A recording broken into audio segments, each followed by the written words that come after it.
তিনটি কারণে অবশ্যই মানুষকে আল্লাহর গোলামি করতেই হবে। তার প্রধান কারণ হলো, প্রথম কারণ হলো এটা হচ্ছে বান্দার উপরে, মানুষের উপরে আল্লাহর হক, যে মানুষ আল্লাহর ইবাদত করবে। কারণ মানুষের স্রষ্টা যিনি, মানুষকে যিনি সুন্দর সুরত দিয়ে তো সুন্দর করে বানিয়েছেন, জুড়ে বলেন তিনি কে? তিনি যেহেতু সকল সৃষ্টির স্রষ্টা, তিনি মানুষের স্রষ্টা, এই জন্য এই মানুষের উপর আল্লাহর হক হলো এই মানুষ একমাত্র আল্লাহর ইবাদত করবে, আল্লাহর গোলামি করবে। বুখারী শরীফে হাদিস এসেছে, আন মুআদ ইবনে জাবাল রাদিয়াল্লাহু আনহু قال, মুআদ বিন জাবাল রাদিয়াল্লাহু আনহু এই হাদিসের বর্ণনাকারী সাহাবী, তিনি বলছেন, قال كنت ردف النبي, আমরা মহব্বতে বলি সাল্লাল্লাহু আলাইহি ওয়াসাল্লাম আলা হিমার। তিনি বলছেন, আমি আল্লাহর নবীর পেছনে একটি গাধার উপরে ছিলাম, গাধার উপরে আরোহিত অবস্থায় ছিলাম। আল্লাহর নবী আমাকে ডেকে বললেন, ইয়া মুআদ, হে মুআজ, হাল তাদরি হাক্কাল্লাহ, হাল তাদরি হাক্কাল্লাহি আলা ইবাদিহি ওয়া মা হাক্কুল ইবাদি আলাল্লাহ। আচ্ছা মুআজ, তুমি কি জানো নাকি বান্দার উপরে আল্লাহর হক কি আর আল্লাহর উপরে বান্দার হক কি? মুআজ বিন জাবাল রাদিয়াল্লাহু আনহু জবাবে বললেন, আল্লাহু ওয়া রাসূলুহু আ'লাম, এ ব্যাপারে আল্লাহ এবং তার রাসূলই ভালো জানেন। আল্লাহর নবী তখন বললেন, মুআজ রে শোনো, ফা ইন্না হাক্কাল্লাহি আলাল ইবাদি আন ইয়াবুদুহু ওয়া লা ইউশরিকু বিহি শাইআ। বান্দার উপরে আল্লাহর হক হলো যে বান্দা কেবলমাত্র আল্লাহর ইবাদত করবে আর অন্য কাউকে আল্লাহর সাথে শরীক করবে না। ওয়া হাক্কাল ইবাদি আলাল্লাহি আল্লা ইউআযযিবা মান লা ইউশরিকু বিহি শাইআ। আর আল্লাহর উপরে বান্দার হক হলো আল্লাহ শিরক করে না, এই রকম ব্যক্তিকে কখনো তিনি আযাব দিবেন না। সুবহানাল্লাহ। শিরকের গুনাহ হলো সবচাইতে বড় কবিরা গুনাহ। যদি শিরকের গুনাহে মত্ত থেকে কেউ দুনিয়া থেকে চলে যায়, তার জন্য জান্নাতকে যিনি হারাম করে দিবেন তিনি কে? এজন্য আল্লাহ কোরআনে কারীমে বলেছেন, ইন্নাহু মান ইউশরিক বিল্লাহি ফাকাদ হারামাল্লাহু আলাইহিল জান্নাতা ওয়া মাওয়াহুন নার। নিশ্চয়ই যে ব্যক্তি আল্লাহর সাথে শিরক করে, তার জন্য আল্লাহ তাআলা জান্নাতকে হারাম করে দিয়েছেন আর জাহান্নামকে তার জন্য অবধারিত করে দিয়েছেন। শিরকের আরেকটা কুফল হলো এরা আল্লাহর ক্ষমা থেকে বঞ্চিত হয়ে যায় এবং এদের সকল আমলগুলোকে যিনি বরবাদ করে দেন। গলার আওয়াজ বড় করে বলেন তিনি কি? আমাদের উপরে আল্লাহর হক হলো আমরা কেবলমাত্র ইবাদত করব কার? কারণ আমাকে আপনাকে বানিয়েছেন কে? আরো আসতে বলেন, আমাকে আপনাকে বানিয়েছেন কে? আল্লাহ বানিয়েছেন, এজন্য আল্লাহর ইবাদত করব। আল্লাহ এজন্য এটা কোরআনের শুরুতে শিখিয়ে দিয়েছেন, পড়ো। আল্লাহ শিখিয়ে দিলেন বান্দারে এভাবে বলো, ইয়্যাকা না'বুদু ওয়া ইয়্যাকা নাস্তাঈন। আমরা একমাত্র আপনার ইবাদত করি আর সাহায্য চাই কার কাছে? নাকি মাজারে টাজারে যান আপনারা? চিটাগাঙে কিন্তু মাজার আছে, আর বাংলাদেশে এমন এমন মাজার আছে আপনি শুনলে হাসবেন। এগুলা গুগল শরীফে সার্চ করবেন, দেখবেন আমার সব কথা মিলবে। গেদাশা, খেতাশা, বুদাইশা, টাকিশা, ল্যাংটাশা, তালা বাবা, পাগলা বাবা, ডাইল চাল বাবাও আছে। যেগুলা বলছি একটাও মিস নাই, সব গুগলে মিলায় দেখবেন, সব আছে।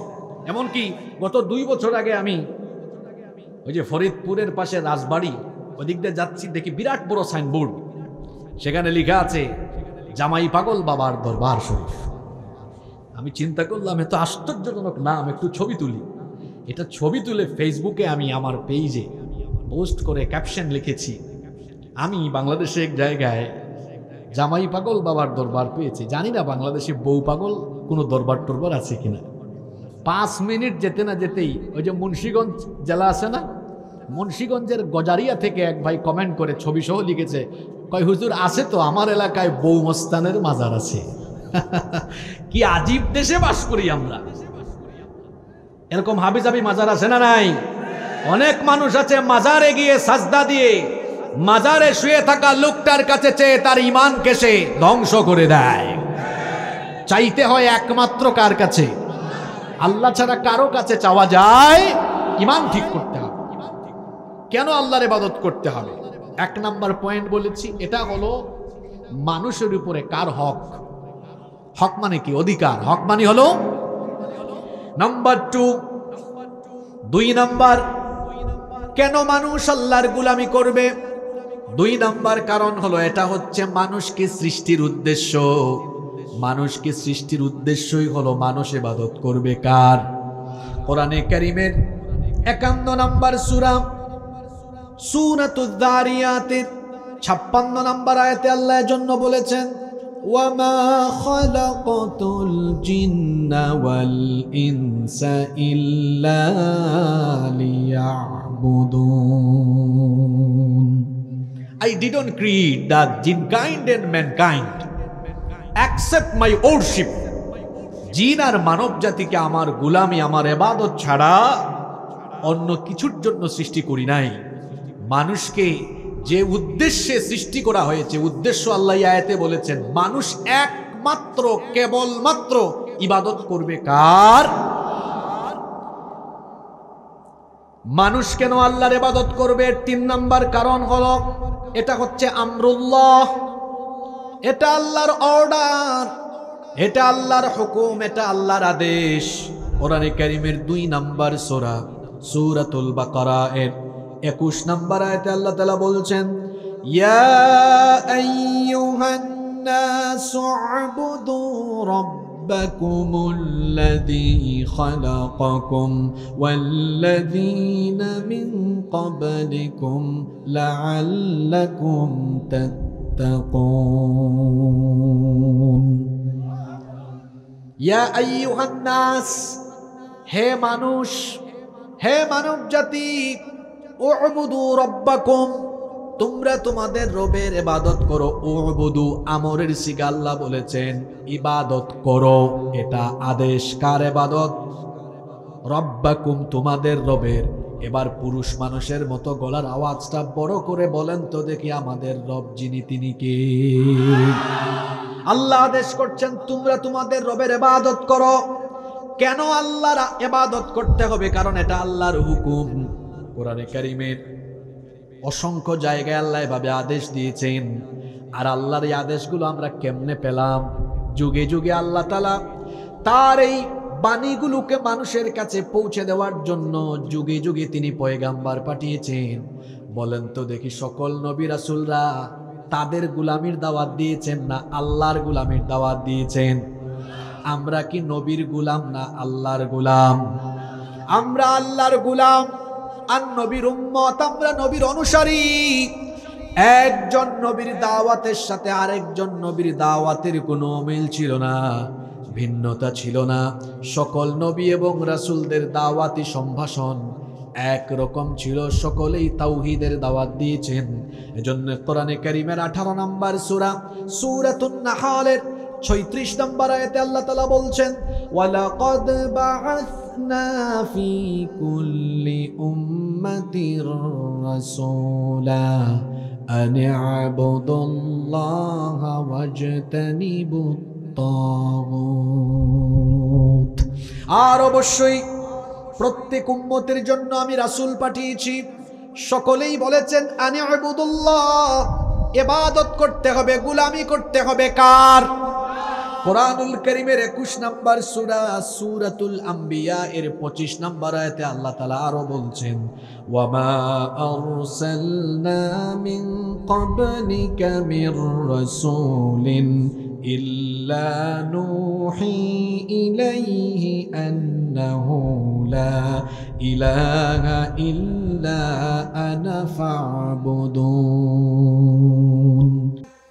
ও নবী, আমি আপনার পূর্বে যত রাসূল পাঠিয়েছি সকল রাসূলদের কাছে আমি একই রকমের ওহী বা নির্দেশ পাঠিয়েছি। সকলকেই বলেছি আমি ছাড়া আর কোনো মাবুদ নাই, আমি ব্যতীত আর কোনো উপাস্য নাই, এজন্য একমাত্র ইবাদত করো কার? আরো জোরে বলেন কার? আজকে যে সূরা বনী ইসরাঈলের 23 নম্বর আয়াত আমরা শুরু করলাম, এই আয়াতেও আল্লাহ একই কথা বলেছেন, ওয়াকাদা রাব্বুকা আল্লা তা'বুদু ইল্লা ইয়্যা, তোমার রবের পক্ষ থেকে আদেশ হয়েছে তিনি ছাড়া আর কারো ইবাদত করা। পিছনের ভাইরা ঘুমাই গেছেন নাকি? এবার আসেন, ইবাদত ইবাদত ইবাদত শুনতেছেন অনেকক্ষণ ধরে। এখন প্রশ্ন হলো, মা মা'নাল ইবাদাহ, হোয়াটস দ্য মিনিং অফ ইবাদাহ? ইবাদত বলতে আপনি কি বুঝেন? ইবাদত শব্দের অর্থ কি? মনোযোগ আছে আপনাদের? আপনারা তো মানুষকে নসিহত করেন না, সবাই কিন্তু ওয়াইজ এখানে। আপনারা তো বলেন, এই ইবাদত বন্দেগী ঠিকঠাক মতো করিস, বিপদে যাইস না। এই যে নসিহত করলেন, ইবাদত করিস, ইবাদত বলতে আপনি কি বুঝেন? ইবাদত মানে কি? ইবাদাহ, ইটস অ্যান অ্যারাবিক ওয়ার্ড, এটা তো আরবি শব্দ, এটার বাংলা কি বলেন তো? ইবাদত অর্থ কি? হ্যাঁ,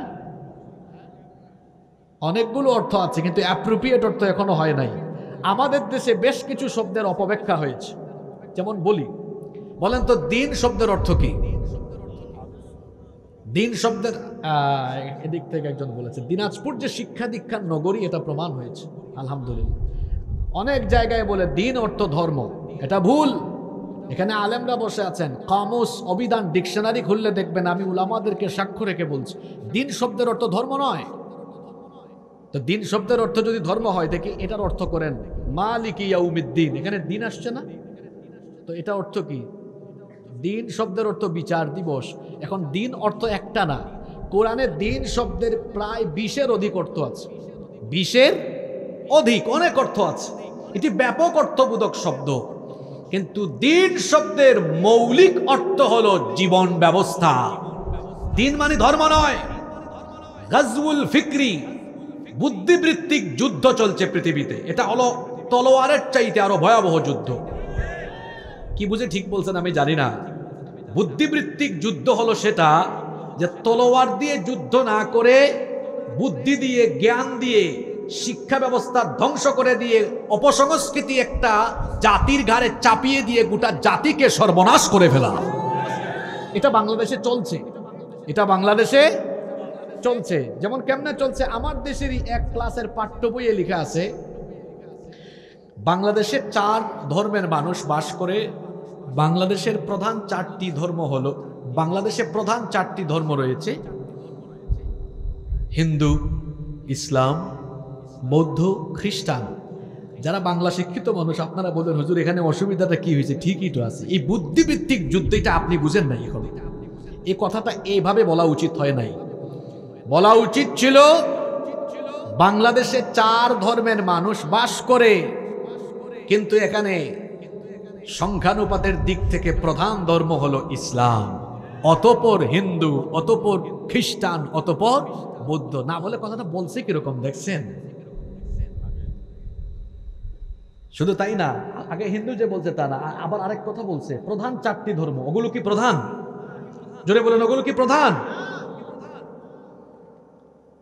দিন শব্দের অর্থ ধর্ম নয়। ধর্ম মানে কি? যা কোনো বিষয় ধারণ করে, যেমন পানির ধর্ম ভিজিয়ে দেওয়া, আগুনের ধর্ম পুড়িয়ে দেওয়া। ইসলাম এই শব্দের অপব্যাখ্যা হয়েছে। কই ইসলাম অর্থ শান্তি, কোথায় পেয়েছেন আপনি?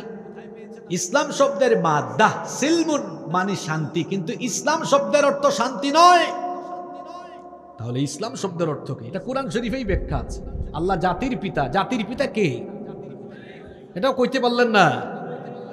জোর করে জাতির ঘাড়ে কি জাতির পিতা চাপিয়ে দেওয়া যায়?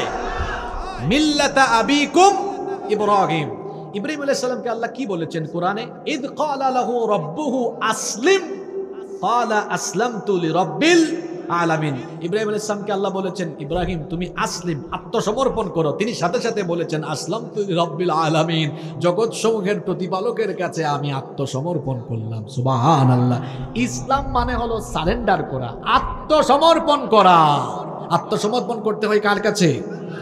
ঠিক এমনি ভাবে এই যে ইবাদত শব্দের মূল একটা অর্থ আছে, অভিধান খুলেন অনেকগুলো অর্থ পাবেন। আল ইবাদা ইয়ানি আত-তাআ, আয-যিল্লু, আল খুদুউ ওয়াল ইনকিয়াদ। ইবাদত মানে হচ্ছে নতজানু হওয়া, নত হয়ে যাওয়া, বিনয়ী হয়ে যাওয়া, আনুগত্যের মস্তককে অবনত করে দেওয়া। সংক্ষিপ্ত এক শব্দে যদি ইবাদতের অর্থ বলি, ইবাদত শব্দের এক শব্দের অর্থ হলো আনুগত্য। কথা বুঝলে একদম পিছন দিক থেকেও যেন আওয়াজ আসে, জুড়ে বলেন, ইবাদত শব্দের অর্থ কি? আনুগত্য। ইবাদত শব্দের অর্থ হচ্ছে আনুগত্য, আর ইবাদতের ভিত্তি হলো আনুগত্য। ইবাদতের ভিত্তি কি? আনুগত্য। এখন ইবাদত মানে বুঝেন, আল্লাহ বলেছেন আমি ছাড়া কারো ইবাদত করবে। তো ইবাদত মানে কি বুঝলাম? জোরে বলেন, ইবাদত মানে কি? আনুগত্য। এই আনুগত্যটা আগে হবে কার? রসুলের, এবং আল্লাহর রসুলের, এই দুইজনের আনুগত্য হবে। এবার আসেন, আমরা ইবাদত বলতে কি বুঝছি?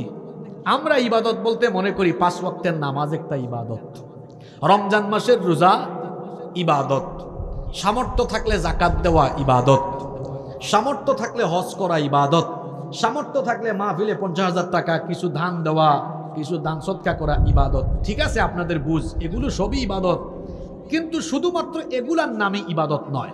এগুলা সবই ইবাদত, কিন্তু এগুলোই শুধু ইবাদত না, এগুলোর বাহিরেও আপনি দৈনন্দিন যে 24 ঘন্টা সময় কাটান, ওই 24 ঘন্টা আল্লাহ এবং রসুলের আনুগত্য মোতাবেক কাটানোর নাম হলো। এখন আপনি যদি বলেন শুধুমাত্র নামাজ রোজা হজ যাকাত ইবাদত, তাহলে আমি আপনার কাছে পাল্টা প্রশ্ন করছি, বলেন তো 24 ঘন্টার মধ্যে 5 ওয়াক্তের নামাজ আদায়ে যে সময় ব্যয় হয়, এই সময়কে একসাথে করলে আনুমানিক কত সময় লাগতে পারে? 1 ঘন্টা। তো যদি শুধুমাত্র নামাজের নাম ইবাদত হয়, তো 1 ঘন্টা না হয় আপনি নামাজের মাধ্যমে আল্লাহর ইবাদত করলেন, নামাজের বাইরে এখনো বাকি আছে কয় ঘন্টা? ওই 23 ঘন্টা আনুগত্য হবে কার? এত আস্তে বললেন কেন? আনুগত্য হবে কার? এই আনুগত্যটা কেমনে হবে? আমি নামাজ থেকে বের হলাম, আমি ব্যবসা করব, কার হুকুম মেনে? এই যে আমি আল্লাহর হুকুম মেনে ব্যবসাটা করলাম, এটার নাম কি? ইবাদত। এটার নাম কি? আমি আমার বউয়ের সাথে কিভাবে চলাফেরা করছি, এটা কি আল্লাহর হুকুম মেনে করছি কিনা? অর্থাৎ আমি আমার বউয়ের সাথে সদাচার করি কিনা, ইনসাফ করি কিনা, যদি করি এটাও আমার। জোরে বলেন, এটাও আমার। এখন মাহফিলে না এসে চাইলে আড্ডা দিতে পারতেন না? আড্ডা দিলেন না, চিন্তা করেছেন যাই একটু কোরআন শুনি, সময়কে কাজে লাগালেন, এটাও আপনার ইবাদত। তার মানে নামাজের বাইরে বাকি 23 ঘন্টা আপনি যা করবেন ওইটা সব ইবাদত হবে। কখন? যখন আপনি আল্লাহর হুকুম আর রসুলের তরিকায় করবেন, তখন এটা ইবাদত হয়ে যাবে। সুবহানাল্লাহ। আচ্ছা, এখানে যুবক তরুণ ভাইয়েরা আছেন, আপনারা অনেকে নায়ক, গায়ক, খেলোয়াড়কে ফলো করেন। অনেকে আছে তার পছন্দের খেলোয়াড়ের চুলের কাটিং ফলো করে চুল রাখে, তার পছন্দের নায়ক বা গায়কের স্টাইল ফলো করে পোশাক পরিধান করে। আপনারা আমাকে বলেন তো, এই রকম পছন্দের নায়ক, গায়ক, খেলোয়াড়ের পোশাক আশাক, চাল চলন, চুলের কাটিং অনুসরণ করলে সওয়াব হয়? উল্টা আরো গুনাহ হয়। কিন্তু পৃথিবীতে একজন মহামানব আছেন, মুহাম্মাদুর রাসূলুল্লাহ সাল্লাল্লাহু আলাইহি ওয়াসাল্লাম। উনার মতো কথা বললে, উনার মতো বসলে, উনার মতো চললে, উনার মতো খাইলে, উনার মতো ঘুমালে, এক কথায় উনার পদ্ধতি ফলো করলে 24টা ঘন্টা ফেরেশতা আমলনামায় সওয়াব লিখতে লিখতে লিখতে লিখতে পুরো আমলনামাকে ভরপুর করে ফেলে। সুবহানাল্লাহ।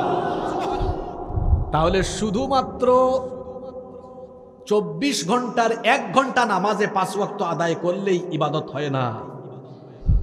যে আল্লাহর হুকুম মতো আমি নামাজ আদায় করি, সে আল্লাহর হুকুম মতো আমি আমার ব্যবসা প্রতিষ্ঠান পরিচালনা করি, যে আল্লাহর হুকুম মতো আমি রমজান মাসে রোজা রাখি, সে আল্লাহর হুকুম মতো আমি আমার বউকে, আমি আমার মেয়েদেরকে পর্দায় রাখি, যে আল্লাহর হুকুম মতো আমি যাকাত প্রদান করি, সে আল্লাহর হুকুম মতো আমি আমার সমাজ এবং রাষ্ট্রের বিচার ফয়সালা পরিচালনা করি, যে আল্লাহর হুকুম মতো আমি হজ করি, উমরা করি, সে আল্লাহর হুকুম মতো আমি যদি আমার দেশকে, সমাজকে আল্লাহর দেওয়া নির্দেশনা, রসুলের দেওয়া আদর্শ মোতাবেক পরিচালনা করি, তাহলে আমার যাবতীয় সবকিছু ইবাদত অর্থাৎ আল্লাহর আনুগত্যের ভেতরে পড়ে যাবে। এজন্য শুধুমাত্র নামাজের নাম ইবাদত নয়, বরং আমার জীবনেও যদি আল্লাহর আনুগত্য, রসুলের আনুগত্য থাকে সেটাও হবে ইবাদত। এজন্য আল্লাহ বলেছেন, ও নবী শিখায় দেন, শুধু নামাজটা আল্লাহর জন্য হবে না, বরং নামাজ ছাড়া বাকিটাও জীবনের সবটুকু হতে হবে কার জন্য? আসতে বলবেন না, জোরে বলেন কার জন্য? এজন্য আল্লাহ নবীর মাধ্যমে শিখায়েছেন। কোরআনে কারীমের 6 নম্বর সূরা সূরাতুল আনআমের 162 নম্বর এবং 163 নম্বর আয়াত নবীর মাধ্যমে আল্লাহ শিখিয়েছেন, কুল ইন্না সালাতি ওয়া নুসুকি ওয়া মাহইয়ায়া ওয়া মামাতি লিল্লাহি রাব্বিল আলামিন লা শারীকা লাহু ওয়া বিযালিকা উমিরতু ওয়া আনা আউয়ালুল মুসলিমিন। আপনি বলুন, নিশ্চয়ই আমার নামাজ, দেখেন এতটুকু শেষ নয়, আমার নামাজ, আমার কুরবানি, আমরা কিন্তু মনে করি এগুলো ইবাদত। এরপরে আল্লাহ বলছেন, ওয়া মাহইয়ায়া ওয়া মামাতি, নবী বলুন, এদেরকেও শিখান, আমার জীবন, আমার মওত। জীবন মানে কি? যেদিন দুনিয়াতে এসেছি সেদিন থেকে নিয়ে মৃত্যুর আগ পর্যন্ত এই গোটা সময়টার নাম কি? জীবন। এই জীবন আল্লাহ শিখাচ্ছেন, এই জীবন শয়তান, তাগুত, আল্লাহর হুকুম আর আনুগত্যের বাইরে নয়। নবী আপনি এবং আপনার উম্মত সবাইকে ঘোষণা দেওয়ান, আমার গোটা জীবন কার জন্য? জোরে বলেন কার জন্য? তা আপনি যে মাঝে মাঝে বলেন, নেতা আমার জীবন আপনার জন্য, আমার সংগ্রাম আপনার জন্য, মুখের ভাষা ঠিক করেন। আল্লাহ শিখিয়েছেন, তোমার জীবন কার জন্য? জোরে বলেন কার জন্য? আমি তো আগেই বলেছি, যুবক ভাইয়েরা, তোমাদেরকে অনেকে টার্গেট করে, তার ক্ষমতায় যাওয়ার হাতিয়ার হিসাবে তোমাকে টার্গেট করে সামান্য জিলাপি, বিরিয়ানি, 500 টাকার নোট দিয়ে তোমাকে মোটরসাইকেলে শুডাউনে সামনে পিছনে ঘোরাইয়া তোমাকে চামচার মতো তারা ব্যবহার করতে চায়। তুমি কারো চামচা নও, কারো চামচামি করো না। তোমার এই তারুণ্য, তোমার এই যৌবন, তোমার এই ঘাম, তোমার এই শ্রম, তোমার এই রক্ত, এটা কোনো নেতা নেত্রীর জন্য নয়। যদি এটা খরচ করতে হয়, আল্লাহর জন্য খরচ করতে হবে।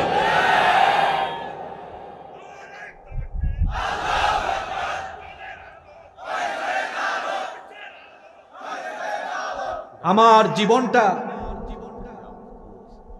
জীবনটা কার জন্য? ডান সাইডের আওয়াজ আসবে কেমনে?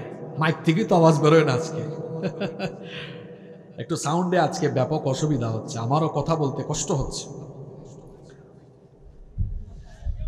আচ্ছা, যা হয়েছে আলহামদুলিল্লাহ বলেন। এখন কি কথা বললে আর ঠিক করা যাবে? বলেন ঠিক করা যাবে? তার চেয়ে চলেন আমরা আলোচনা করতেছি, করতে থাকি, সামনে আগে আল্লাহ বরকত দিবেন ইনশাআল্লাহ। তাহলে ইবাদত মানে কি? নামাজ রোজার নাম, হজ যাকাতের নাম শুধু ইবাদত নয়, বরং আমি যে আল্লাহর হুকুমে নামাজ পড়ি, আমি যে আল্লাহর হুকুমে রোজা রাখি, হজ করি, যাকাত দেই, সে আল্লাহর হুকুমে আমি আমার পরিবার চালাবো, আমার সমাজ চালাবো, আমার দেশ চালাবো, এর নাম হচ্ছে ইবাদত। এখন আপনি মসজিদ চালান আল্লাহর আইনে, আল্লাহর আনুগত্য মোতাবেক। আপনার বিবেকের কাছে প্রশ্ন রেখে গেলাম, আপনার সমাজ আর দেশ চালান কোন শয়তানের আইনে? কি বেশি আঘাত পেয়েছেন নাকি কথা? এটা আমাকে তো কোরআনের কথা বলতেই হবে। ইবাদত মানে হলো আনুগত্য। এই আনুগত্য কি শুধু মসজিদে হয়, শুধু হজে হয়, শুধু যাকাতে হয়, শুধুমাত্র রমজানের রোজায় হয়? এই আনুগত্য হবে কতক্ষণ? না না না, এই জবাব আমিও দিব না, আপনিও দিবেন না। এই জবাব দিবে এখন কোরআন শরীফ। আল্লাহকে জিজ্ঞেস করছি, আল্লাহ এই আনুগত্যটা কতক্ষণ হবে? আপনি বলেন। আল্লাহ এবার কোরআনের 15 নম্বর সূরা হিজরের 99 নম্বর আয়াতে জবাব দিয়ে দিয়েছেন, ওয়া'বুদ রাব্বাকা হাত্তা ইয়াতিয়াকাল ইয়াকিন। মৃত্যু আসার আগ পর্যন্ত এভাবেই ইবাদত আর আমার আনুগত্য করে চলতে হবে। অর্ডারটা কার? অর্ডারটা কার? আপনি কামটা করছেন কি? আপনি কোরআন শরীফকে ওয়াজের প্যান্ডেলে তুলে দিয়ে, আপনার এলাকার মসজিদের তাকে রেখে দিয়ে, মাদ্রাসার লাইব্রেরিতে রেখে দিয়ে, হাফেজি মাদ্রাসার রেহালের উপরে রেখে দিয়ে আপনার আদালতে ঢুকাইছেন মানুষের তৈরি করা আইন। আপনি আপনার সমাজ রাষ্ট্র চালানোর জন্য ঢুকাইছেন শয়তানের তৈরি করা, মানুষের তৈরি করা আইন। ব্যাপারটা হলো এমন যে আপনি মসজিদে আল্লাহর আইন মানেন, মাদ্রাসায় আল্লাহর আইন মানেন, মাহফিলেও মানেন, কিন্তু যেখানে মানতে গেলে আপনি চুরি বাটপারি করতে পারবেন না, সেখানে আপনি মানেন না। অথচ আল্লাহ তাআলা বলছেন এই কোরআন শুধু মসজিদ মাদ্রাসা পরিচালনার জন্য নয়। তাহলে কেন আমি দিয়েছি? শোনো, কোরআনে কারীমের 16 নম্বর সূরা সূরাতুন নাহলের 89 নম্বর আয়াতের শেষাংশে আল্লাহ বলেছেন, وَنَزَّلْنَا عَلَيْكَ الْكِتَابَ تِبْيَانًا لِكُلِّ شَيْءٍ وَهُدًى وَرَحْمَةً وَبُشْرَى لِلْمُسْلِمِينَ।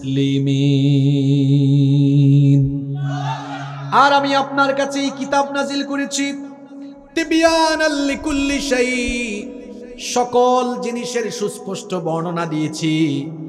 এই কোরআনে কেমনে চুরির বিচার করতে হবে আমি দিয়েছি, কেমনে ডাকাতির বিচার করতে হবে সেটাও দিয়েছি, কি করে অপরাধীর বিচার করতে হয়, আদালত চালাতে হয়, সেই ফৌজদারি দেওয়ানি দণ্ডবিধি কোরআনে আছে না নাই, কি করে অর্থনৈতিক ব্যবস্থাপনা পরিচালিত হবে সেই নীতিও দিয়েছি। যদি একেবারে সংক্ষেপে বলতে চাই তাহলে মূল কথা হলো সকল কিছু পরিচালনার যত নীতিমালা দরকার, সকল নীতিমালার মূল নীতি কোরআনের ভেতরে যিনি ঢুকায়া দিয়েছেন তিনি কে? এজন্য আল্লাহ কোরআনে কারীমের 6 নম্বর সূরা সূরাতুল আনআমের 38 নম্বর আয়াতের শেষাংশে বলছেন, মা ফাররাতনা ফিল কিতাবি মিন শাইইন সুম্মা ইলা রাব্বিহিম ইউহশারুন। মা ফাররাতনা ফিল কিতাবি মিন শাই, এই কিতাবে আমি কিচ্ছু বাদ দেই নাই, কিছুই বাদ দেই নাই, সব দিয়েছি। একবার একজন মাহফিলের পরে আমারে বলে, হুজুর আপনি যে আজকে ওয়াজ করছেন কোরআনে সব দিয়েছি। আমি এক রেস্টুরেন্টে চাকরি করি, সকালবেলা রুটি বানাই, আপনি বলেন তো কেমনে রুটি বানাইতে হয় এই কথা কোরআন শরীফে আছে না নাই?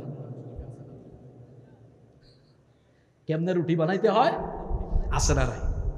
আপনাদের কি মনে হয় আছে নাকি এটা? হ্যাঁ আছে, আছে না? আছে তো, কি আপনাদের বিশ্বাস হয় না? ইমানে তো কমজোরি আছে, বলেন আছে না নাই?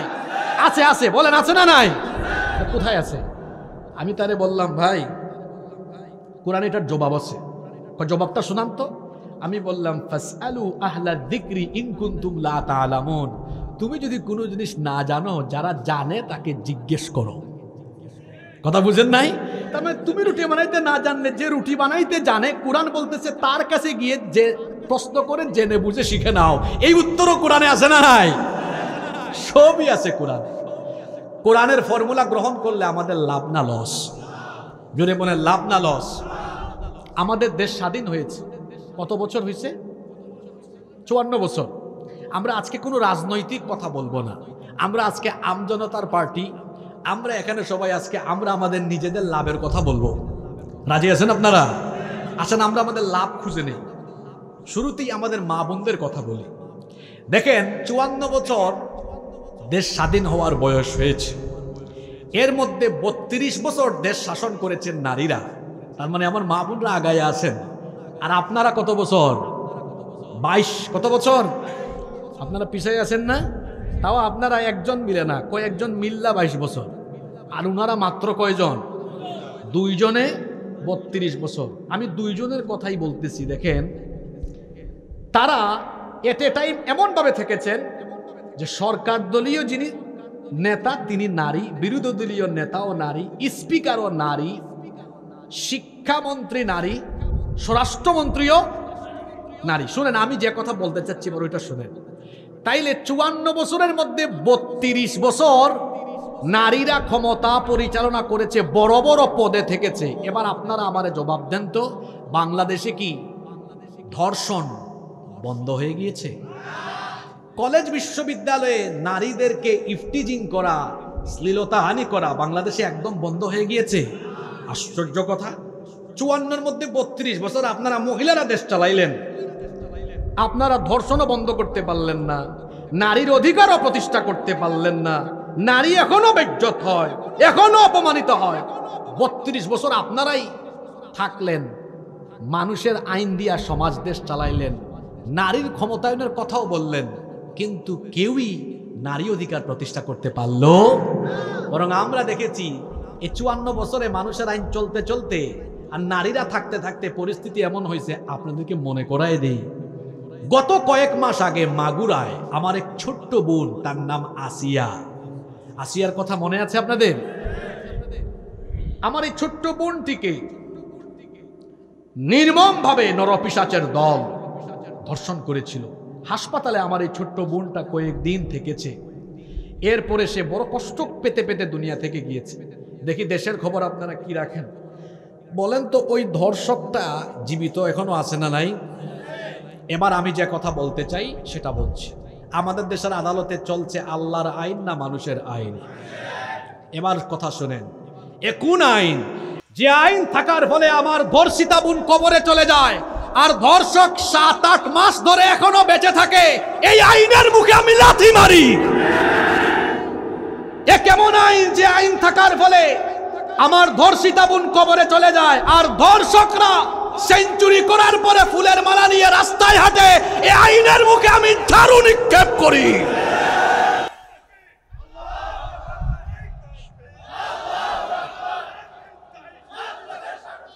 শোনেন শোনেন শোনেন শোনেন, আমারে কথা বলতে দেন, আমারে কথা বলতে দেন। এখন আল্লাহর আইন, আল্লাহর হুকুম আমাদের লাভের জন্য না লসের জন্য? আপনারা তো 32 বছর থেকেও পারেন নাই। আগামীকাল বলেন ধর্ষণের বিচার এখন সরাসরি কুরআন দিয়ে হবে। এই দেশে যতগুলো লুচ্চা আর বদমাশ আছে, এক বিচার থেকে সবাই তারের মতো সুদা হয়ে যাবে। তো কুরআনের আইন আমাদের ভালোর জন্য না খারাপের জন্য? এত ভালো আইন চায় না কারা? হ্যাঁ, না না না না, কে বলছে মহিলারা চায় না? আরে মিয়া, ইসলাম প্রতিষ্ঠায় আপনাদের অবদান বেশি না মহিলাদের অবদান বেশি? সর্বপ্রথম আপনারা পুরুষ মানুষরা বিরোধিতা করছেন আর মহিলারা সর্বপ্রথম ঈমান আনছে। আম্মাজান খাদিজা রাদিয়াল্লাহু, আপনারা প্রথমে বিরোধিতাই করছেন আর ওইদিকে প্রথমেই একজন নারী সুমাইয়া রাদিয়াল্লাহু আনহা জীবন দিয়ে শহীদ হয়ে গিয়েছে। সুবহানাল্লাহ। হ্যাঁ, আপনারা মা বোনদের কথা বলতেছেন। মা বোনদের অবদান ইসলামে আপনাদের থেকে বেশি, সংসারেও তাদের অবদান আপনাদের থেকে বেশি। আপনারা এখন আমার সাথে একমত হবেন না, আমি জানি। পুরুষ মানুষ তো আপনারা বলবেন, হুজুর তাদের অবদান কেমনে বেশি হয়? সারাদিন মাঠে ঘাটে আমরা কাজ করি। তো জানতো, একটু 1 ঘন্টা রান্না করেন, পেঁয়াজ কাটেন, দেখবেন কেউ মারা লাগবে না, এমনি চোখে দিয়া পানি বাইর হয়ে যাবে। একটা সংসার, ওই যে বলা হয় না, সংসার সুখী হয় রমণীর গুণে। নারীদের অনেক অবদান। এজন্য যারা বিবাহিত নিজেদের স্ত্রীকে মহব্বত করবেন, কর্কশ ভাষী হবেন না। বউয়ের সাথে ভেজাল করবেন, ভেজাল আরো বাড়বে, চেহারাও নষ্ট হবে।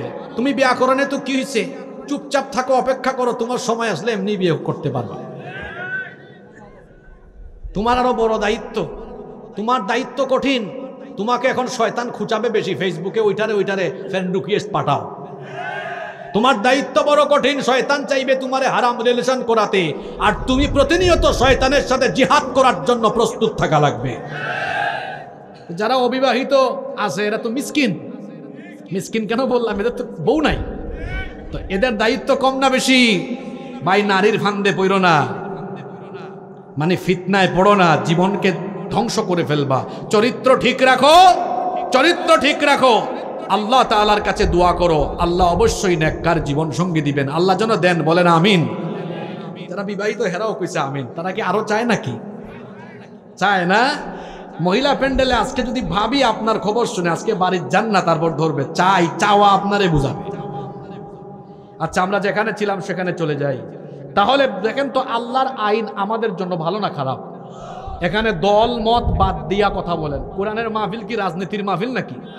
যে যে দল করেন সব দল ফালান। এখন আমরা কোরআন থেকে কথা বলছি। এখন আমাদের পরিচয়, আমরা বিএনপিও না, জামাতও না, জাতীয় পার্টিও না, এনসিপিও না। আমাদের পরিচয় এখন সবার একটা, আমরা মুসলমান। আমরা কি? জোরে বলেন, আমরা কি? শোনেন, যে বক্তা দলীয় সংকীর্ণতা নিয়ে কথা বলে, দলীয় সাইনবোর্ড ব্যবহার করে কথা বলে, এই বক্তার কথায় মানুষ হেদায়েত হয় না।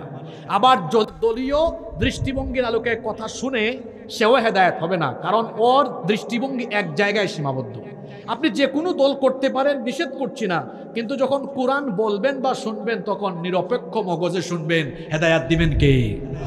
কারণ কোরআন আমাদের সবার, এটা আমাদের সবার জন্য নাজিল করেছেন কে? তাহলে আল্লাহর আনুগত্য শুধু মসজিদে না, সব জায়গায়? জোরে বলেন, সব জায়গায়, সকল জায়গায়, সব জায়গায় আল্লাহর হুকুম মানা আর নবীর আদর্শ মোতাবেক জীবন পরিচালনা করা, এর নাম হলো ইবাদত। আর এই ইবাদত অর্থাৎ আনুগত্যের ফর্মুলা আল্লাহর কাছ থেকে গ্রহণ করতে হবে। আর আনুগত্যের ফর্মুলার জন্য আল্লাহ একটা কিতাব নাজিল করেছেন, সেই কিতাবের নাম কি? এই কোরআন কিছু জায়গায় মানবেন আর কিছু জায়গায় মানবেন না, এমনটা তো হতে পারে না।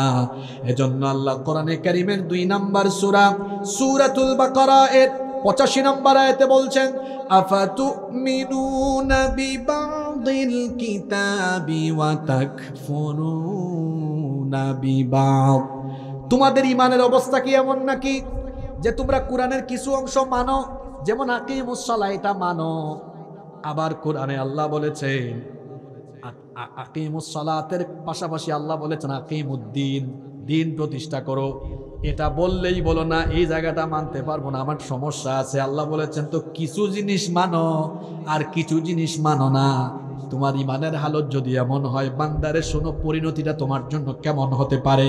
ফামা জাযাউ মান ইয়াফআলু যালিকা মিনকুম ইল্লা খিজয়ুন ফিল হায়াতিদ দুনিয়া ওয়া ইয়াউমাল কিয়ামাতি ইউরাদ্দুনা ইলা আশাদ্দিল আযাব ওয়া মাল্লাহু বিগাফিলিন আম্মা তা'মালুন। যদি তুমি এভাবে কোরআনের কিছু মানো আর কিছু না মানো, তাহলে দুনিয়ার জীবনকে লাঞ্ছনায় আল্লাহ ভরপুর করে দিবেন, আর আখিরাতে কঠিন শাস্তি যিনি ভোগ করাবেন তিনি কে? দুনিয়ার লাঞ্ছনা আর আখিরাতের আযাব থেকে আমরা বাঁচতে চাই কি চাই না? আরো জোরে বলেন, চাই কি চাই না? এজন্য মসজিদে আল্লাহর আইন যেমন মানবো, তেমনি মসজিদের বাইরে 24 ঘন্টা একমাত্র যার হুকুম মানবো তিনি কে? এজন্য আল্লাহ বলেছেন, পড়েন আমার সাথে, ওয়া ক্বাদা রাব্বুকা আল্লা তা'বুদু ইল্লা ইয়্যাহু ওয়া বিল ওয়ালিদাইনি ইহসানা। তোমার রবের পক্ষ থেকে আদেশ হয়েছে তিনি ছাড়া আর কারো ইবাদত করবে না। আল্লাহ তাআলা তার ইবাদতের কথা বলার পরে এর পরের অংশে আল্লাহ বলেছেন, ওয়া বিল ওয়ালিদাইনি ইহসানা। আমার আনুগত্যের পরে তোমার জন্য দায়িত্ব হলো যাদের সাথে সদাচরণ করবে, উত্তম আচরণ করবে। আমার আনুগত্যের পরেই তুমি যার আনুগত্য করবে তারা হলেন তোমার বাবা, তোমার মা। কাদের কথা বলা হলো?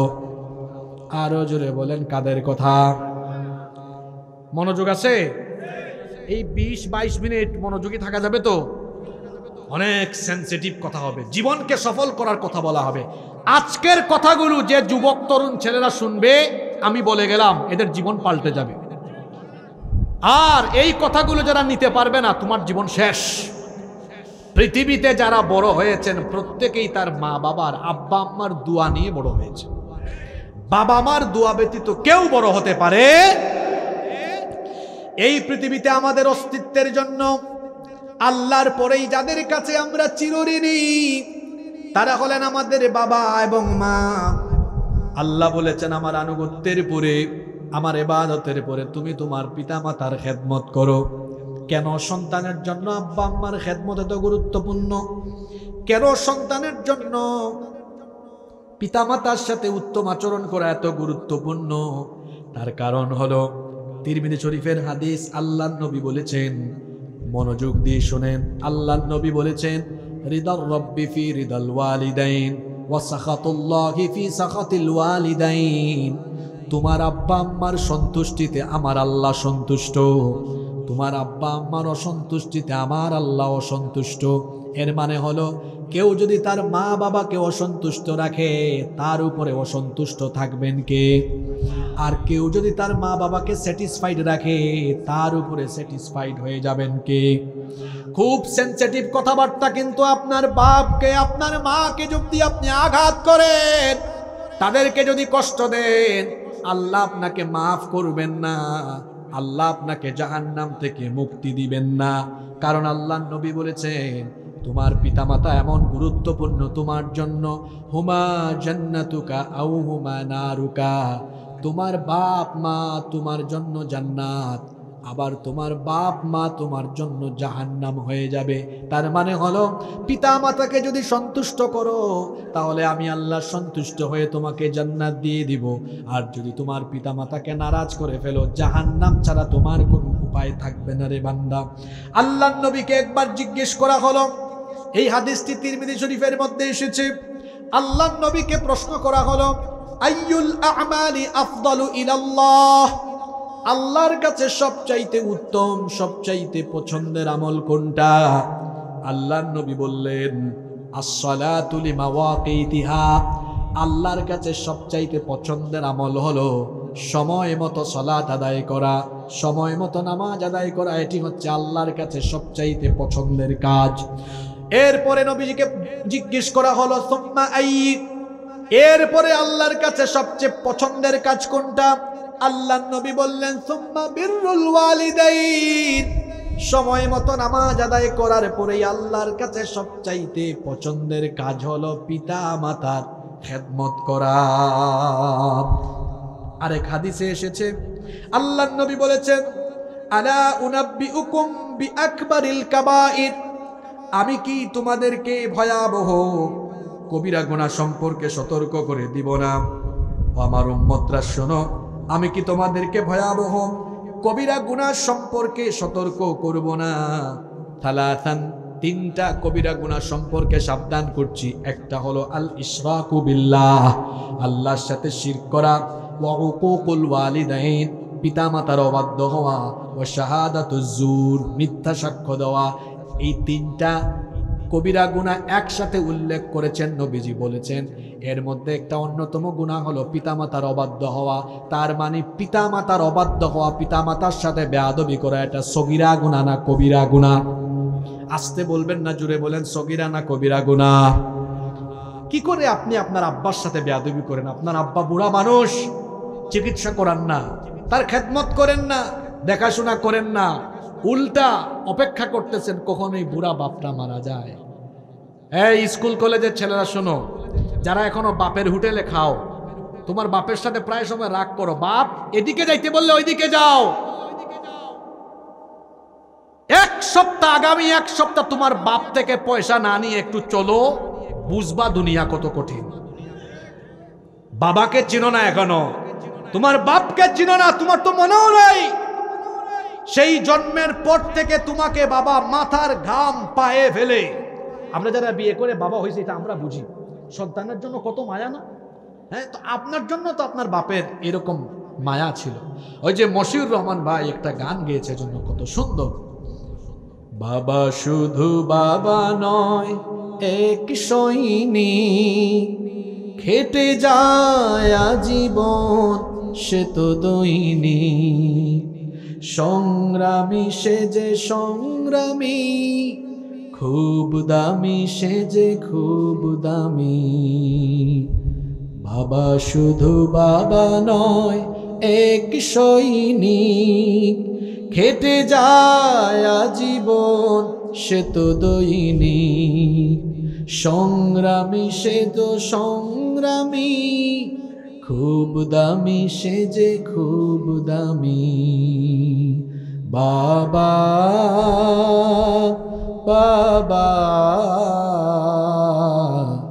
বাবা বাবা,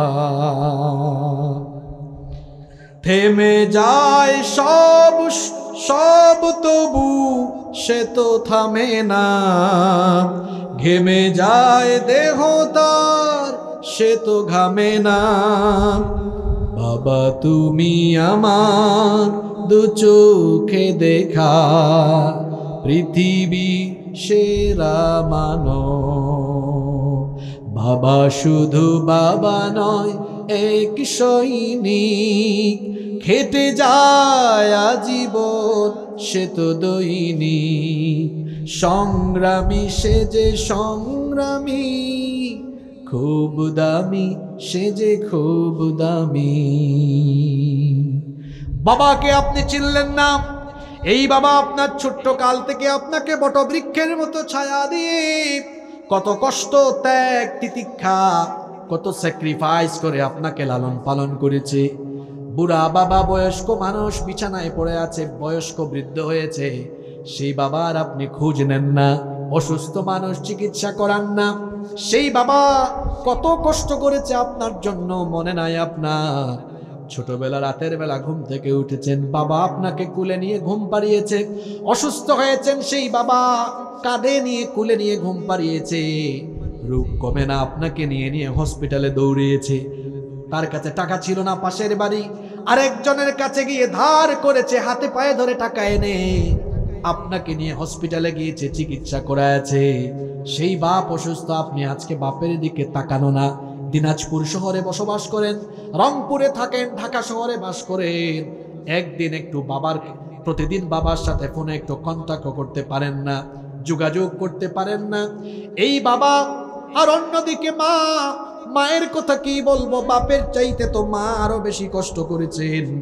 এই জন্য আল্লাহ নবী বলেছেন, বাপের চাইতে মায়ের হক 3 গুণ বেশি। জুড়ে বলেন কত গুণ বেশি? এক সাহাবী জিজ্ঞেস করলেন, সাহাবী এসে জিজ্ঞেস করলেন, মান আহাক্কুন নাসি বিহুসনি সাহাবাতি, আমার কাছ থেকে সবচেয়ে উত্তম আচরণ পাবে কে? কোন ব্যক্তি আমার কাছ থেকে সবচেয়ে ভালো আচরণ পাবে? আল্লাহর নবী বললেন, উম্মুক, তোমার মা। সাহাবী বললেন, সুম্মা মান, অতঃপর কে? নবীজি বললেন, উম্মুক, তোমার মা। দ্বিতীয়বারও মায়ের কথা বললেন। সাহাবী তৃতীয়বার বললেন, সুম্মা মান, অতঃপর কে? নবীজি বললেন, উম্মুক। তৃতীয়বারও মায়ের কথা বললেন। সাহাবী চতুর্থবার বললেন, সুম্মা মান, তারপরে কে? একবার নবীজি বললেন, আবুকা, তোমার বাবা। 4 নম্বরে নবীজি বাবার কথা বললেন। এর আগে কয়বার মায়ের কথা? আসতে বলবেন না, জোরে বলেন কয়বার? 3 বার মায়ের কথা বললেন। সাহাবী প্রশ্ন করেছিলেন, খেদমত করব কার সবচাইতে বেশি? নবীজি মায়ের কথা বলেছেন কয়বার? আরো জোরে বলেন কয়বার? তার মানে বাপের চাইতে মায়ের হক কয় গুণ বাড়িয়ে দেওয়া হয়েছে। আপনারা মনে মনে বেজার, আমাদের চাইতে কেন তাদের 3 গুণ বাড়ানো হলো? কারণ তারা 3টা কাজ, এমন 3টা কাজ করেছেন যেগুলো আপনারা কিয়ামত পর্যন্ত করতে পারবেন না। এই 3টা কাজ কি? 1 নাম্বার হলো সন্তান পেটে নিয়ে গর্ভধারণ করা। এটা আপনাদের কাজ না মায়েদের কাজ? এটা আপনারা করেন নাই, করবেন না, করতে পারবেন না, এজন্য আপনারা এর কষ্ট বুঝেন না। এমনি এমনি মায়ের হক আল্লাহ 3 গুণ বাড়ায়া দেন নাই, কারণ আছে। 3টা এমন কাজ আছে যেগুলো মায়েরা করেন, এগুলো বড় কষ্টের কাজ। এর মধ্যে 1 নাম্বারটা হলো গর্ভধারণ করা, 2 নাম্বারটা হলো প্রসব করা, সন্তান ডেলিভারি করা, এটাও মায়েদের কাজ। 3 নাম্বার হলো বুকের দুধ পান করানো, এটাও মায়েদের কাজ। এই 3টা কাজ পৃথিবীর কোনো বাবা করতে পারে না, বিধায় বাবার চাইতে মায়ের হক আল্লাহ তাআলা 3 গুণ বাড়িয়ে দিয়েছেন। এই জন্য বাবার চাইতে মায়ের খেদমতের গুরুত্ব আরো বেশি। কারণ মা এমন কষ্ট সহ্য করেছেন, যেই কষ্টগুলো মুখের ভাষায় প্রকাশ করা সম্ভব নয়। কোরআনে কারিমে আল্লাহ কি বলছেন শুনেন। কোরআনে কারিমে 46 নম্বর সূরা, সূরাতুল আহকাফের 15 নম্বর আয়াতে আল্লাহ বলছেন, ওয়া ওয়াসাইনাল ইনসানা বিওয়ালিদাইহি ইহসানা হামালাতুহু উম্মুহু কুরহান ওয়া ওয়াদাআতুহু কুরহা ওয়া হামলুহু ওয়া ফিসালুহু 30 শাহরা। আল্লাহ তাআলা বলছেন, আর আমি মানুষকে তাদের পিতা মাতার সাথে ইহসান করার, সদাচরণ করার আদেশ করছি। বিশেষ করে মায়ের কথা আল্লাহ এভাবে বলছেন, হামালাতহু উম্মুহু ওয়া ওয়াদাআতহু কুরহা। হামালাতহু উম্মুহু কুরহান ওয়া ওয়াদাআতহু কুরহা, বিশেষ করে তার মা তাকে অনেক কষ্ট সহ্য করে গর্ভধারণ করেছেন, এরপরে তাকে প্রসব এবং দুধ ছাড়াতে সময় লেগেছে 30 মাস। আবার কোরআনে কারীমের 31 নম্বর সূরা লুকমানের 14 নম্বর আয়াতে আল্লাহ এভাবে বলছেন, ওয়া ওয়াসাইনাল ইনসানা বিওয়ালিদাইহি হামালাতহু উম্মুহু ওয়াহানান আলা ওয়াহানিন ওয়া ফিসালুহু ফি আমাইন আনিশকুর লি ওয়া লিওয়ালিদাইকা ইলাইয়াল মাসির।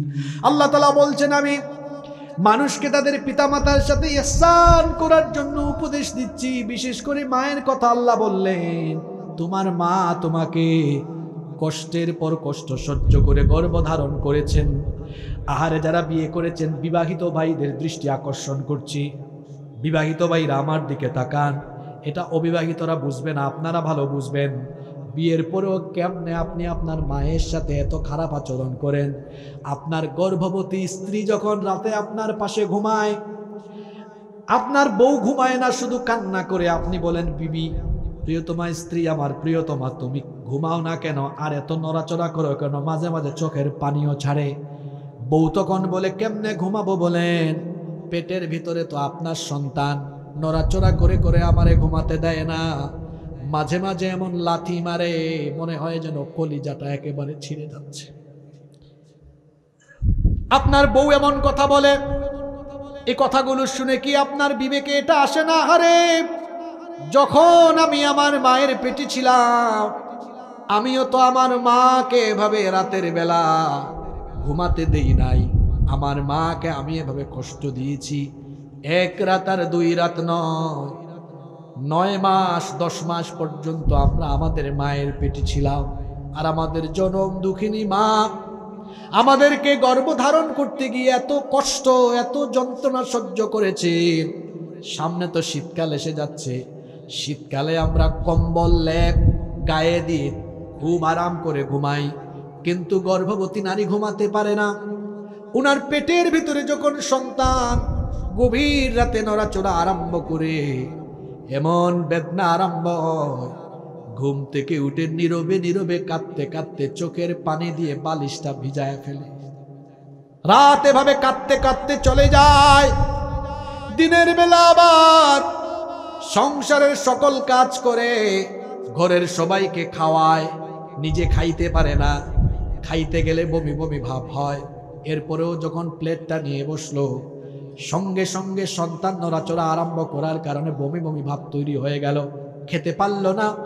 ঘরে গিয়ে দরজাটা বন্ধ করে বালিশের মধ্যে মাথা রেখে কেঁদে কেঁদে বালিশটা ভিজায় দিয়েছে। এই রকম একদিন, 1 রাত নয়, 1 দিন নয়, কত রাত আর কত দিন যে মা কেঁদে কেঁদে কেঁদে কেঁদে সময় কাটিয়েছে, আল্লাহ ছাড়া কেউ জানে না।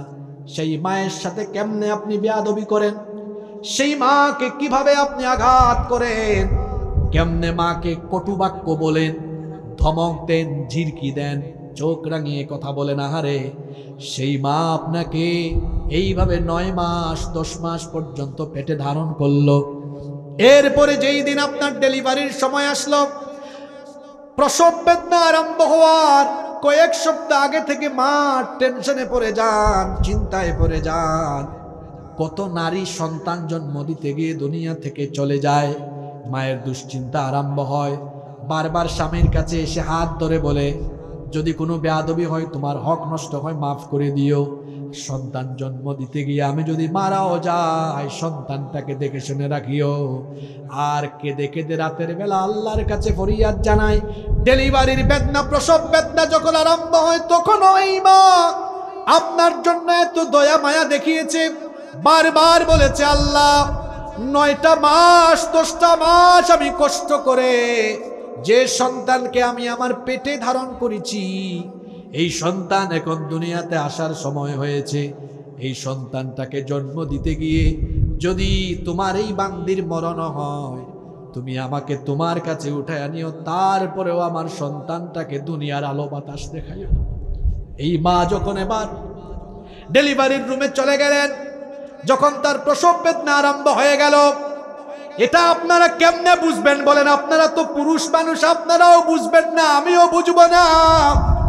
তবে এটা কিছুটা উপলব্ধি করা যায় মাঝে মাঝে হাসপাতালে লেবার রুমের কাজ দিয়ে গেলে।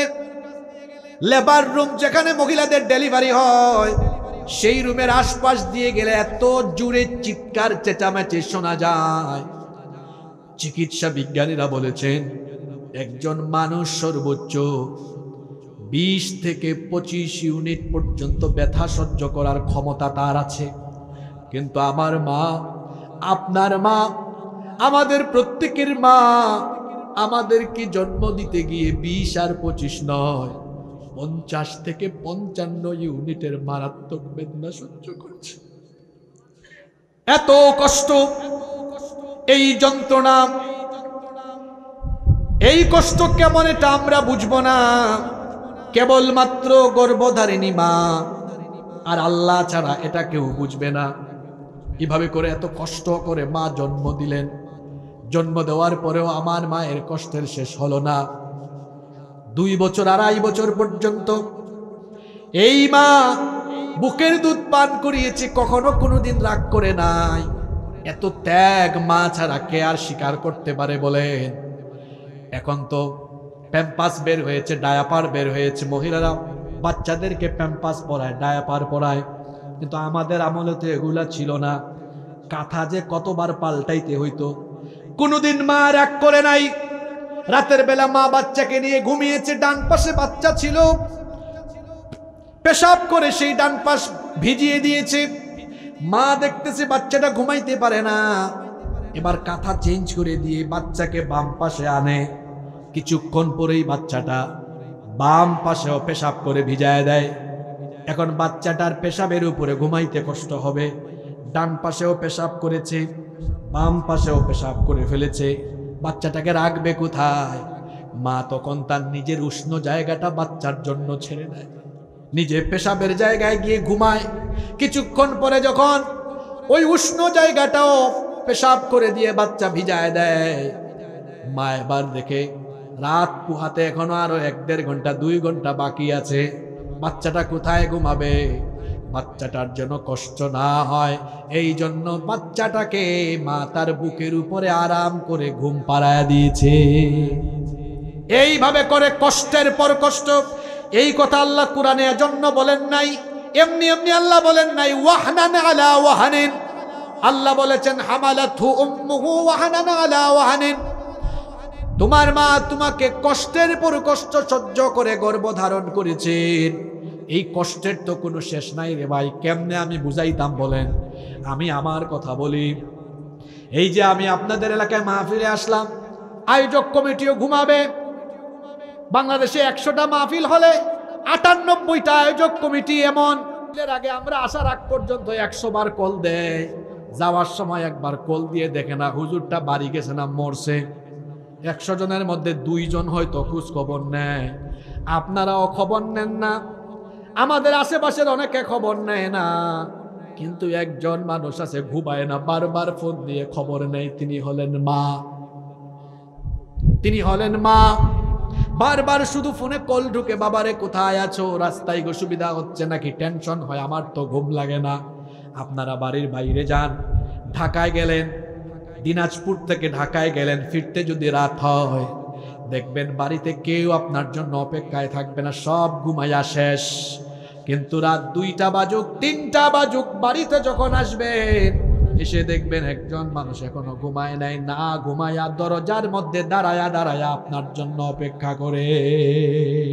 সেই ব্যক্তিকে জোরে বলেন, সেই ব্যক্তিকে? বেয়াদব ছেলে। সেই মার সাথে তুমি ধমক দিয়ে কথা বলো, দুনিয়া তোমার শেষ, তোমার আখিরাতও শেষ। মায়ের কথার উপরে কথাই বলা যাবে না, বাপের কথার উপরে কথা বলা যাবে না। এই হুকুমটা কার? এমনকি বাপ মা 2 জন যদি কাফের হয়, মা বাবা যদি কাফের হয়, এরপরেও তাদের সাথে সুন্দর আচরণ করতে হবে, কাফের হলেও তাদের সাথে বাজে আচরণ করা যাবে না। আবু হুরায়রা রাদিয়াল্লাহু আনহু রাসূলের প্রিয় সাহাবী, তিনি এসে নবীজির কাছে একদিন কান্না করছেন। আল্লাহর নবী বললেন, আবু হুরায়রা তুমি কাঁদো কেন? তিনি বললেন, ইয়া রাসূলুল্লাহ, আমরা বলি সাল্লাল্লাহু আলাইহি ওয়াসাল্লাম, আমি এজন্য কাঁদতেছি। তো আবু হুরায়রা কান্না করছেন। নবীজি বললেন, কাঁদো কেন? মা মেরেছেন। নবীজি বললেন, মা মেরেছেন এই কারণে তুমি আমার কাছে অভিযোগ করতে এসেছো নাকি? তোমার মা মারছেন, আমার কিছু করার নাই। আবু হুরায়রা রাদিয়াল্লাহু আনহুর মা কাফেরা ছিলেন। তিনি বললেন, আমি তো বিচার দেওয়ার জন্য আসি নাই, তো কেন এসেছো? আপনি একটু দোয়া করেন আমার মাকে যেন আল্লাহ হেদায়াত দেন। সংক্ষিপ্ত করে বলতেছি, আল্লাহর নবী দোয়া করেছেন, হেদায়েতও দিয়েছেন। এই হাদিসটা এজন্য বলতে চেয়েছিলাম, আল্লাহর নবী আবু হুরায়রা রাদিয়াল্লাহু আনহুকে বলেছেন, মা যদি কাফেরা হয়, বাপ যদি কাফের হয়, তাদের সাথে উত্তম আচরণ করার আদেশ দিয়েছেন কে? আল্লাহ তাআলা বলেছেন, ওয়া সাহিবহুমা ফিদ দুনিয়া মারুফা। দুনিয়াতে ভালো আচরণ করতে হবে। বিশেষ করে মা বাবার বার্ধক্যের কথা আল্লাহ এই আয়াতে বলেছেন, যে আয়াত নিয়ে আলোচনা করছি অগোছালো ভাবে শেষ করছি আজকে। ইম্মা ইয়াবলুগান্না عندك الكبر أحدهما أو كلاهما فلا تقل لهما أف ولا تنهرهما وقل لهما قولا كريما। পিতামাতার একজন অথবা উভয়জন যদি বার্ধক্যে উপনীত হয়ে যায়, বার্ধক্য বয়সে মানুষ দুর্বল হয়ে যায়, এজন্য আল্লাহ দুর্বল কালের কথা উল্লেখ করে বললেন, ফালা তাকুল্লাহুমা উফ, বিরক্ত হয়ে উফ শব্দ পর্যন্ত উচ্চারণ করো না, তাদের সাথে রাগ করে কথা বলো না, ওয়ালা তানহারহুমা, ধমক দিও না। আমরা বললাম, আল্লাহ তাহলে কেমনে কথা বলবো?